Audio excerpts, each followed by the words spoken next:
যদি আওয়ামী লীগের রাজনীতি করতে হয় তাহলে আবার হানা ভোট লাগবে। এই জন্য আওয়ামী লীগ এবং তাদের আশ্রয়দাতা হিন্দুস্তানের মালিকেরা বলতেছে না করো না করো, ভোট দরকার নাই, ভোট দরকার নাই, হানা ভোটের দরকার নাই, দরকার নাই। এখন প্রশ্ন, এ কথা ইন্ডিয়ার, এ কথা আওয়ামী লীগের, আপনারা কেন ভোট দিতে আপত্তি করছেন? বলে জনগণ তাদের পক্ষে আছে, তাহলে তো ভোট দিলে আপনার আপত্তি থাকার কথা না। কথা ঠিক কিনা বলেন? তার মানে হানা ভোট আমাদের বক্তব্য। আপনারা বলেন জনগণের অংশ আপনারা, শেখ হাসিনাকে তাড়ানো ঠিক আছে কিনা? উত্তর দিবেন হ্যাঁ। শেখ হাসিনাকে তাড়ানো ঠিক আছে কিনা? আওয়ামী লীগকে নিষিদ্ধ করা ঠিক আছে কিনা?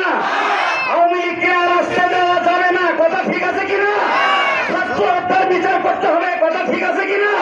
দুর্নীতি দূর করতে হবে, ঠিক কিনা? চাঁদাবাজ বিতরণ করতে হবে, ঠিক কিনা? চাঁদাবাজি চলবে না, ঠিক কিনা? এই বিষয়ে আইনি মতামত দিতে হবে, ঠিক কিনা? এই জন্য হানা ভোট দিতে হবে, ঠিক কিনা? ভোট হবে কিনা? গণভোট হবে কিনা? আওয়ামী লীগ বিদায় হয়েছে কিনা? বিএনপিও বিদায় হবে কিনা?